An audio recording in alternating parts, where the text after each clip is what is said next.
அப்ப 2வது நாள்ல இருந்து ஒரு பொண்ணை கொடுமைப்படுத்துற போது ஏன் இத்தனை 8 மாசம் வரைக்கும் சொல்லாம அமைதியா இருந்தது? அதுக்கான காரணமும் அந்த பெண்ணே சொல்லியிருக்காங்க. ஆனா திராவிட முன்னேற்ற கழகத்துல விஷயம் நடந்தா அதை ஊதி பெருசாக இந்த மீடியாவோட வேலை நாங்க சொல்றோம். நான் திரும்ப சொல்றீங்க சின்ன விஷயம் சொல்றீங்க. இதுதான் வந்துட்டு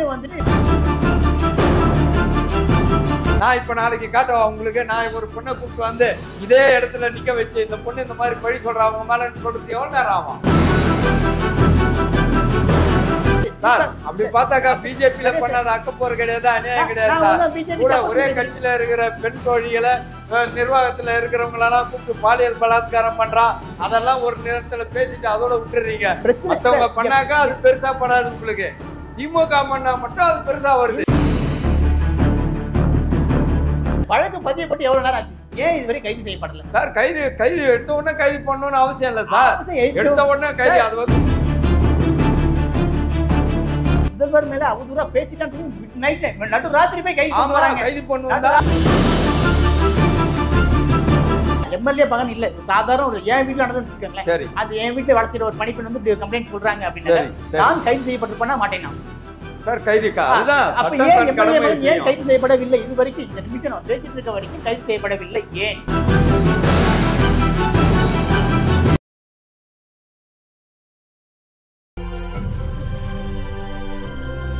வணக்கம் சார்.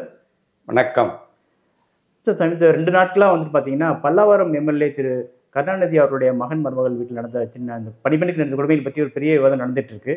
இதை பற்றி உங்களுடைய கருத்து என்ன சார்? சார், இது வந்து தேர்தல் வந்து 2024 நாடாளுமன்ற தேர்தல் வர இருக்குது.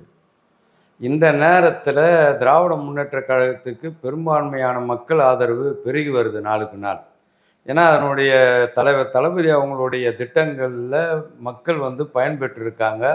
அதை வச்சு பேராதரவு பெருகிக்கிட்டு இருக்குது. இதை தாங்கி கொள்ள முடியாத எதிர்கட்சிகள் ஏதாவது ஒரு சின்ன துரும்பு கிடைச்சா கூட அதை பெருசாக்கி பூதாகாரமாக்கி மக்கள் மத்தியில் திராவிட முன்னேற்ற கழகத்திற்கு தவறான பேரை உண்டாக்கணுங்கிறதுக்கான நோக்கம்தான் இந்த செய்தி. இது ரொம்ப சின்ன விஷயம் நினைக்கிறீங்களா இதை நீங்க? சார், இது சின்ன விஷயம் தான் சார். இது எப்படி சார்? ஒரு பெண்ணை ஒரு பணிக்காக ஒரு பெண்ணை கூட்டு போறாங்க. அதுவும் வந்து 18 வயது நிரம்பாத ஒரு பெண்ணை கூட்டு போயிருக்காங்க. சரி. அந்த பெண் அதுவும் தலித மூத்த சேர்ந்த பெண். அந்த பெண்ணை அப்படியே குடும்பப்படுத்திருக்காங்க. அந்த பெண்ணு வந்துட்டு ஆதாரபூர்வமா வந்து காட்டுது, வெளியில உடம்புலாம் காட்டுது. அந்த காணொலி நீங்க பாத்தீங்களா இல்லையான்னு தெரியல. நீங்க பாத்துட்டீங்கன்னா 2 நிமிடத்துக்கு மேல அந்த வீடியோவை நீங்க பார்க்க முடியாது. நமக்குலாம் கண்ணீர் வருது. அந்த பொண்ணு பேசிட்டு இருக்கும்போது நமக்குள்ளே கண்ணீர் வருது. நீங்க இந்த விஷயத்த ரொம்ப சாதாரண விஷயம், சின்ன விஷயம், இதை பெருசுபடுத்திட்டாங்கன்னு சொல்றீங்களே, இது எப்படி நீங்க? சார், இதுதான் சார் உண்மை. ஒரே ஒரு விஷயம், உங்க வாதப்படியே உங்க பேச்சுப்படியே நான் சொல்ற தகவல் என்னன்னா, ஒரு எம்எல்ஏ மகன் செய்தாருங்கிற குற்றச்சாட்டை தான் பெருசுப்படுத்துறாங்க. ஆமா, அதனாலதான் இஷ்யூ பெரிய இஷ்யூ ஆச்சு. சாதாரண விஷயம் தான் இந்நேரம் அவங்க கைது செய்யப்பட்டு உள்ள வச்சிருப்பாங்க. சரி, இந்நேரம் கைது செய்யப்பட்டிருப்பாங்களா? இல்ல எம்எல்ஏ பகன் இல்ல, ஒரு சாதாரண ஒரு என் வீட்டுல நடந்து வச்சுக்கோங்களேன். அது என் வீட்டுல வளர்ச்சிட்டு ஒரு பணிப்பெண் வந்து இப்படி கம்ப்ளைண்ட் சொல்றாங்க அப்படின்னு நான் கைது செய்யப்பட்டிருப்பேனா மாட்டேன் சார். கைதுக்கா அதுதான் ஏன் கைது செய்யப்படவில்லை? இது வரைக்கும் இந்த நிமிஷம் பேசிட்டு இருக்க வரைக்கும் கைது செய்யப்படவில்லை ஏன் சார்? அது விசாரணை எஃப்ஐஆர் ஃபைல் பண்ணிட்டு தான் சொல்றாங்க. வன்கொடுமை சட்டம் ஃபைல் பண்ணிருக்காங்க. ஆனா இந்த நிமிஷம் வரைக்கும் கைது செய்யப்படல ஏன்? ஒரு சம்மன் கூட இது வரைக்கும் அனுப்பல. சரி, அதனுடைய நோக்கம், அதனுடைய எஃப்ஐஆர் காப்பி, அதனுடைய அந்த குற்றம் செஞ்சதனுடைய வகையை என்ன பயன்படுத்தி அதுக்கப்புறம் தான் சார் கைது பண்ணுவாங்க. நான் சாமானிய ஒருத்தர் நடந்தா போய் கம்ப்ளைண்ட் பண்ண அடுத்த நிமிடமே கைது பண்ணக்கூடிய காவல்துறை ஏன் இதுவரைக்கும் கைது பண்ணல? இல்ல இதுவரைக்கும் அதுக்கு காரணம் வந்து எம்எல்ஏவோட மையன், அதுவும் ஆளுங்கட்சி திமுகவோட எம்எல்ஏவோட பையன் அப்படிங்கிற ஒரே காரணத்துக்காக மட்டும்தான் இதுவரை அவங்களுக்கு ஒரு சம்மன் கூட அனுப்பல சார். இப்போ அதுதான் சொல்ல வரேன் நான். இது 10ஓட 11 ஏதோ ஒரு குடும்பத்துல இந்த சம்பவம் நடந்திருந்தா இது வெளியே தெரிஞ்சிருக்காது. எம்எல்ஏ பையன்றதுனால தான் பூதாகரமாக்குறாங்கன்னு நாங்க சொல்ல வரோம். அதை புரிஞ்சுக்கங்க நீங்க. நாங்க சொல்ல வர விஷயமே இன்னைக்கு எம்எல்ஏ மகன்ற ஒரு காரணத்தை பெருசுபடுத்துறாங்க. சாதாரண வீட்டுல நடந்தாலும் சரி, எம்எல்ஏ பையன் வீட்டுல நடந்தாலும் சரி, விஷயம் வந்துட்டு பெரிய விஷயம் தான். நீங்க சொன்ன விஷயங்கள் என்ன, இது வந்து சாதாரண விஷயம், இதை வந்து பெருசுபடுத்துறாங்கன்னு சொல்றீங்க. ஆமா, இது எப்படி சாதாரண விஷயமா நீங்க பார்க்க முடியும்? நீங்க சொல்லுங்க. சார், ஒரு பெண்ணை வேலை +2 படிச்சிருக்க பெண்ணு மேற்கொண்டு அவள் இந்த பொண்ணுக்கு மருத்துவம் படிக்கணும்னு ஆசை, நீட் படிக்கணும், அது கையில காசு இல்ல. அது ஒரு ஏஜென்ட் போய் கேட்கும். அந்த ஒரு ஏஜென்ட் வந்து இந்த மாதிரி வீட்டுல வேலை இருக்கு, வேலைக்கு போனீங்கன்னா அந்த வீட்டுல எம்எல்ஏவோட பையன் வீடு, அவங்க வீட்டுல வந்து அவங்களே உங்களை நீட்டுக்கு படிக்க வைப்பாங்க. உங்களுக்கு சம்பளம் மாசம் 16,000 சம்பளமும் தருவாங்க, அவங்களே உங்க நீட்டுக்கு படிக்க வைக்கிறதுக்கான உதவி செய்வாங்கன்னு சொல்றாங்க. அதை நம்பி அந்த பொண்ணு வீட்டுக்கு வேலைக்கு போகுது. சரி, அந்த பொண்ணு வீட்டுக்கு அதான் அந்த பொண்ணு வேலைக்கு போறப்ப என்ன சொல்லி கூட்டு போறாங்க, என்ன கண்டிஷன் கூட்டு போறாங்க, சரி சமையல் வந்து அந்த வீட்டு அம்மா பாத்துக்குவாங்க, நீ வந்துட்டு காய்கறி கட் பண்ணி கொடுத்தா போதும், சமைச்சு முடிச்சதுக்கு அப்புறம் பாத்திரங்களை கழுவி கொடுக்கணும், இதுதான் உன் வேலை, வீட்டை சுத்தமா கூட்டி போயிருக்கணும், இதுதான் உன்னோட வேலை, நீ சமைக்க வேண்டாம், சமையல் வேலையை அந்த அம்மா பாத்துக்குவாங்க அப்படி சொல்லிதான் கூட்டு போறாங்க. சரி, கூட்டு போன 2வது நாளே அந்த பொண்ணு சொல்லிடுச்சு, எனக்கு சமையல் தெரியாது, கொஞ்சம் தான் தெரியும், என்ன காய்கறி கட் பண்ண தானே கூட்டு வந்தீங்க, என்ன சமைக்க சொல்ல நான் எப்படி சமைப்பேன், சமைக்க தெரியாதுன்னு சொன்னாலுமே அவங்க அடிக்க ஆரம்பிச்சிட்டாங்க. சரி, இந்த பொண்ணு சொல்லி இதுக்கு நீங்க என்ன பண்றீங்க? சரி, வேலை சேர்ந்து எத்தனை நாள் ஆச்சு இந்த பொண்ணு? அந்த பொண்ணு வேலைக்கு 8 மாதங்கள், 8 மாதமா அந்த உடனே குடும்பம் நடந்துருக்கு. சரி, 8 மாதமாவே இந்த குடும்பம் நடந்திருந்ததா? ஆமா.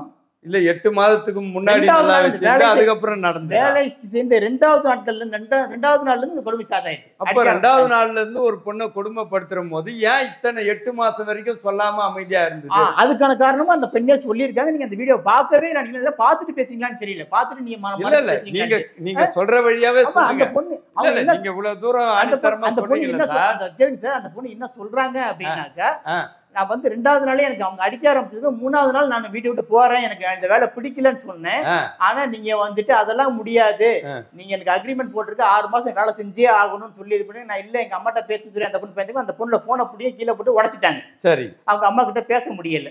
அதுக்கப்புறம் திருப்பியும் அந்த பொண்ணு ரொம்ப அழுகவும் அந்த பெண்ணோட அம்மாவையும் அந்த வேலைக்கு இந்த ஏஜென்ட் 2 பேரையும் வரவழைச்சு, நான் ஏன் உங்க பொண்ணோட போனை உடைச்சேன் அப்படின்னாக்கா, உங்க பொண்ணு வந்து தேவையில்லாத போன் கால்லாம் பேசிக்கிட்டு இருக்கா, என் வீட்டுல இருந்து வேற போன்லாம் பேசி எதாச்சும் தப்பா ஆயிடுச்சு, நான் தான் பொறுப்பு, அதனால போன்ல பேசக்கூடாது அப்படின்னு போன் அந்த அம்மா கையில கொடுத்து அமுச்சு விட்டு, நீ போன உங்க அம்மா கிட்ட நான் அடிச்சேன் உதச்சிருச்சு சொன்னீங்கன்னா உடனே உங்க அம்மாவையும் கொண்டுருவேன் அப்படின்னு சொல்லி மாட்டிருக்கேன். அதனால அந்த பொண்ணு பயந்துகிட்டு பேசல, அவங்க அம்மா கிட்ட எதுவும் சொல்லல.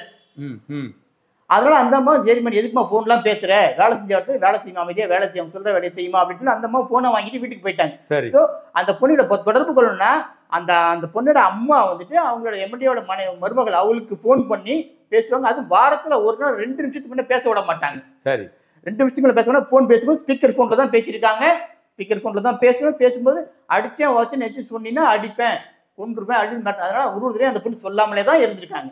சரி, இப்போ இவ்வளவு தூரம் நீங்க சொல்றீங்களே இந்த தகவல்களை பக்கத்துல இருந்து நீங்க கேட்டீங்களா? அவங்க சொல்லத இல்ல சார், இவ்வளவு தூரம் நீங்க சொல்றீங்கல்ல சார், பக்கத்துல இத சொன்ன தகவல்கள் யார் சொன்னது? அந்த பெண்ணு தான் நேரடியா சார், அதுதான் நான் சொல்ல வரேன். என்ன சொல்ல வரேன், ஒரு பெண் பேசும்போது இது வந்துட்டு பொய்யா இல்ல உண்மையாங்கிறது தெரியாது. அந்த பொண்ணு பேசிக்கிட்டு இருக்காங்க, பேசிக்கிட்டு பக்கத்துல அவங்க அம்மா நிக்கிறாங்க, அந்த பொண்ணு அம்மா நிக்கிறாங்க.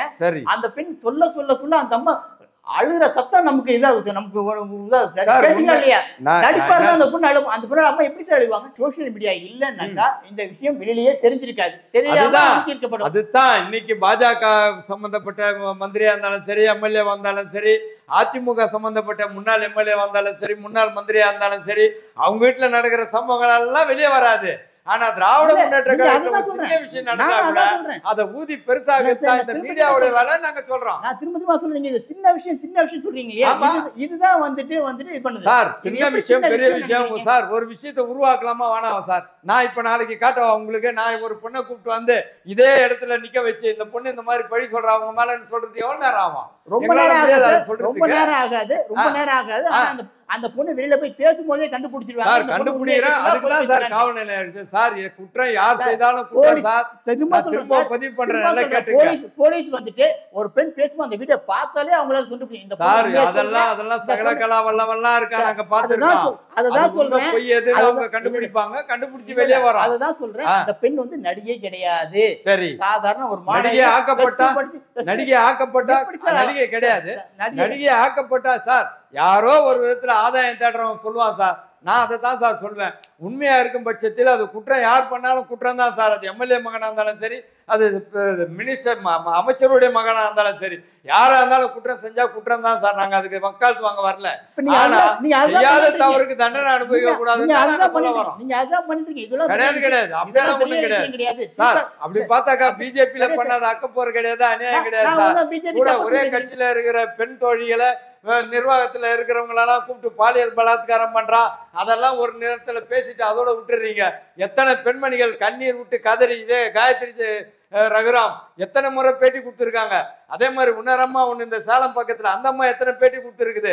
இவ்வளவு அக்கப்போர் நடக்குது, அதை பத்தி பேச மாட்டேங்கிறீங்க. அது பெருசா வர மாட்டேங்குது. ஒரு காவல் நிலையம் ஒரு வீட்டுல வேலை செய்த பொண்ணு ஏதோ ஒரு விதத்துல எங்கேயோ ஒரு மூலையில ஒரு சம்பவம் நடக்குதுன்னா அதை பெருசுபடுத்தி பேசுறீங்கன்னா அதுதான் நாங்க சொல்ல முடியும். எங்கேயோ ஒரு மூலையில நடக்கல சார், இந்த சென்னையில தான் திருவான்மியூர்ல தான் நடந்துருக்கு. ஏதோ ஒரு மூலையில. அது ரொம்ப கொடுமையான விஷயம் என்னன்னு தெரியுங்களா, அந்த பெண்ணோட அம்மா சென்னைக்கு வந்திருக்காங்க. சென்னைக்கு வந்து அந்த அம்மா ஃபோன் பண்றாங்க. ஃபோன் பண்ண என் பொண்ணை பார்க்கணும், நான் வர்றேன், வீட்டுக்கு வரேன், எனக்கு அட்ரஸ் சொல்லுங்க சொல்லி கேட்க, நாங்க வந்து சென்னையில இல்ல, நாங்க பெங்களூர்ல இருக்கோம். சரி, இல்ல பெங்களூர் போய்ட்டேன்னு சொல்லிட்டாங்க. எதுக்கு சொன்னாங்க அந்த மாதிரி சொல்லணும்? அந்த பெண் உடம்பு ஃபுல்லா காயங்கள். அந்த அம்மா வந்தா பார்த்தா தெரிஞ்சு போயிடும்னு சொல்லிட்டு உடம்பு ஃபுல்லா காயங்கள். அதனால நாங்க வந்து பெங்களூர்ல இருக்கோம், நாங்க நீங்க அப்புறமா வாங்க, நாங்க அதுதான் திரும்ப திரும்ப சொல்றேன். காவல் நிலையம் அது விசாரிக்கும், சட்டம் தன் கடமையை செய்யும். தப்பு இருக்க பட்சத்தில் அதுக்கு தண்டனை யாரா இருந்தாலும் கிடைக்கும் சார். அதுல மாறுபட்ட கருத்து எனக்கு கிடையாது சார். தயவு செய்து சொல்றேன், நல்லா திரும்ப திரும்ப சொல்ற, பதிவு செய்யுங்க. நீங்க இந்த யூடியூப் வழியா பதிவு செய்யுங்க. திராவிட முன்னேற்ற கழகம் யாரு தப்பு பண்ணாலும் ஏத்துக்கிட்டு அவனை அனுசரிச்சு போனோம்னு சொல்ல வரல. இதே சொல்றேன், இதே நீங்க சொல்றேன். ஓபிஎஸ் மக எம்பியா இருந்த ரவீந்திரநாத் ஒரு பெண்ணோட தொடர்பு வச்சு அந்த பொண்ணை நடுத்தருல விட்டு இன்னைக்கு அந்த பொண்ணு பேட்டி கொடுத்தால, அன்னைக்கெல்லாம் எங்க போயிருந்தது இந்த யூடியூப் சேனல்? எல்லாமே பேசிதான் சார், அன்னைக்கு எல்லாரும் பேசிட்டு தான் இருந்தாங்க. அந்த விஷயத்தையும் கவர் சொல்ல வரேன். நீங்க நம்ம சேனல் அது வந்து நம்ம சேனல் எடுத்து பாருங்க. நம்ம வந்து அதையும் 10ஓட 11 அந்த விஷயம் வந்து கடந்து போயிருப்பீங்க சார். இத மாதிரி பூதாகரமாக்குற விஷயம் எதுவும் இல்ல சார். அப்படிதான் சார் நான் பார்க்க முடியும். நீங்க சொல்ற மாதிரி கிடையாது. மத்தவங்க பண்ணாக்கா அது பெருசா படாது உங்களுக்கு. திமுக பண்ணா மட்டும் அது பெருசா வருது. மனசுல வச்சு இல்ல திமுக தான் பண்றீங்க அப்படி. இதே வந்துட்டு ஒரு பாஜக வீட்டுல நடந்தது, பாஜகக்காரங்க வீட்டுல நடந்திருந்தா நீங்க என்ன பண்ணிருப்பீங்க சார்? நாங்க ஒண்ணும் பண்ண போறது இல்ல. பாஜகக்காரங்க நாங்க ஒண்ணும் அது பெருசுபடுத்த போறது இல்லையா? இந்நேரம் வந்துட்டு முதல்வரே அதுக்கு கண்டனம் தெரிவிச்சிருப்பாரு சார். பாஜகக்காரங்க அது தப்பு பண்ணா நாங்க அதை பெருசுபட போறது இல்ல. மத்த ஆளுங்களா அது பெருசுபடுத்தி பெருசா நிக்க வைப்பாங்க. நாங்க அந்த மாதிரி இல்லாத ஒண்ணு இருக்குதா சொல்றது நம்மளுடைய வேலை இல்ல சார். இல்லாத ஒண்ணு இருக்குதா சொல்றது எங்களுடைய வேலை இல்ல. அதுதான் பண்ணிட்டு இருக்கீங்க. கிடையவே கிடையாது. நீங்க சொன்னா நாங்க நம்ப முடியுமா? அப்படியெல்லாம் ஒண்ணும் கிடையாது சார். அதெல்லாம் ஒண்ணும் கிடையாது. நீங்க சொல்லலாம் அந்த மாதிரி. சட்டம் தன் கடமையை செய்யும். அதுல தப்பு இருக்கும் பட்சத்தில் தண்டனை கிடைக்கும். இங்க செய்யலங்கிறது தான் பிரச்சனை. வழக்கு பதியப்பட்டு எவ்வளவு நேரம் ஆச்சு? ஏன் இதுவரை கைது செய்யப்படல சார்? கைது எடுத்த உடனே கைது பண்ணணும்னு அவசியம் இல்ல சார். எடுத்த உடனே கைது, அது வந்து குற்றம் வந்து கரெக்டா இருக்கணும். ரோட்ல வன்கொடுமை சட்டத்தின்படி வழக்கு பதிவு செய்யப்பட்ட உடனே கைது செய்யப்படணும். வன்கொடுமை சட்டத்துல சாராம்சம் இருக்குல்ல சார். வன்கொடுமை பண்ற அளவுக்கு அதனுடைய சாராம்சம் என்ன பேசுனாங்க, என்ன அவங்க வார்த்தை சொன்னாங்க, எந்த வார்த்தை பிரயோகப்படுத்தினாங்கன்ற விஷயங்கள்லாம் இருக்குல்ல. அதெல்லாம் வந்ததுக்கு அப்புறம் தான் சட்டத்தை பத்தி சொல்ல முடியும். சட்டத்துல இருக்க நுணுக்கங்கள் உங்களுக்கு தெரியுமா, எனக்கு தெரியுமா? அவங்க சொல்ற விதத்தை பொறுத்து எஃப்ஐஆர் காப்பியில பதிவு பண்ணும்போது தான் அந்த சட்டத்தினுடைய இது தெரிய போகுது. எஃப்ஐஆர் ஃபைல் பண்ணியாச்சு சார். ஃபைல் பண்ணி இதுவரைக்கும் கைது பண்ணப்படல அப்படிங்கிறது. அதுதான் எஃப்ஐஆர் போட்டு காப்பி ஒரு கால நேரம் இருக்கும் சார். அந்த நேரத்துக்குள்ள அவங்க எல்லாம் நடவடிக்கை எடுப்பாங்க சார். கைது பண்ணணும் எடுத்த உடனே போய் கைது பண்ணிட்டு வர விஷயமா இருக்காது. காரணம் ஒரு சாமானியர் நடந்தா கைது உடனே நடக்குதா இல்லையா? அப்ப எங்க போச்சு இந்த சட்டம்? எல்லாருக்கும் அந்த மாதிரி கிடையாது சார். சொல்ற சட்ட நிமிஷங்கள் எங்க நடக்குது? அது மாதிரி எல்லாம் எதுவுமே கிடையாது. இன்னைக்கு எடுத்தம் கவுத்தன்ற அளவுல யாரையுமே நாங்க கைது பண்றது இல்லை. இப்ப கூட நான் முன்னாடி சொன்ன மாதிரி எல்லாரையும் கைது பண்ணா ஒரு ஆள் கூட மிஞ்ச மாட்டான். அந்த அளவுக்கு குற்றம் பண்றான். பாஜகவும் சரி அதிமுகவும் சரி எல்லாரும் குற்றம் பண்ணிட்டு அதுதான் நான் சொல்றேன். அதான் நான் சொல்றேன். முதல்வர் மேல அவதூறா பேசிட்டான்னு சொல்லி நைட் நடு ராத்திரி போய் கைது பண்ணுவாங்க. தப்பா ஒருத்தன் சொல்றான், பதிவாகுது, அந்த வார்த்தை பிரயோகம் சோசியல் மீடியால வருது, மைக் வழியா வெளியே வருது. அது தெரியுது. அது நடு ராத்திரி போய் பேச வேண்டிய அதுக்கு விசாரணை இல்ல சார். அதுக்கு விசாரணை இல்ல. அது வந்து உண்மையா பொய்யான்னு விசாரிக்க வேண்டிய அவசியம் இல்ல. ஏன்னா பட்டவர்த்தனமா ஒண்ணு சொல்றான். அந்த வீடியோ போலியா இருக்கலாம்ல. அது எப்படி பொய்யா இருக்கு? பட்டவர்த்தனமா ஒருத்தன் சொல்றான், அதை நாங்க காதால கேக்குறோம்.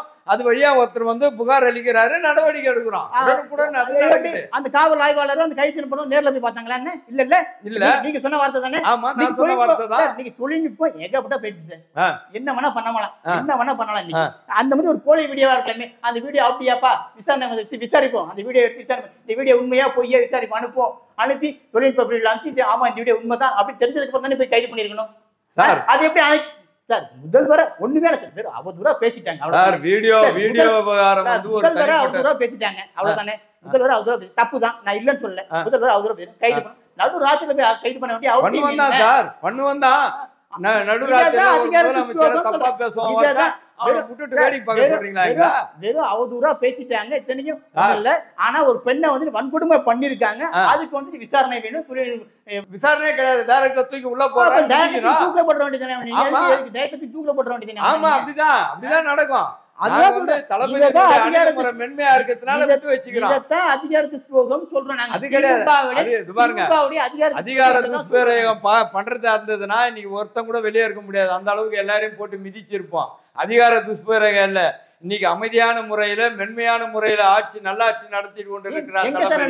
அதனாலதான் மென்மையா இருக்கும். இது வரைக்கும் போயிட்டு 1 வருடம் கடந்துருச்சு, 2 வருடம் ஆயிடுச்சு. இன்னமும் விசாரணை பண்ணிக்கிட்டு இருக்காங்க சார். அப்படிதான் சார். அந்த ஊர்ல என்ன பெரிய லட்சம் பேர் இருக்காங்களா என்ன?